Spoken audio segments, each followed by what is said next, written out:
ചോദിച്ചാൽ റസൂലുള്ളാഹി സ്വല്ലല്ലാഹു അലൈഹി വസല്ലമ ഒരു വ്യക്തി മരണപ്പെട്ടു.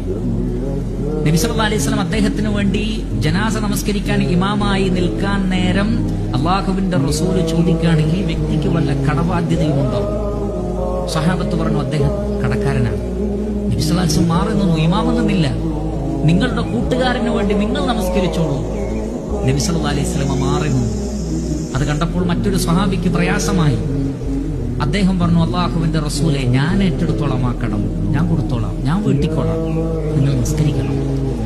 അദ്ദേഹം അത് ഏറ്റെടുത്തപ്പോൾ നബി സല്ലല്ലാഹു അലൈഹി വസല്ലം ഇമാമായി നമസ്കരിച്ചു.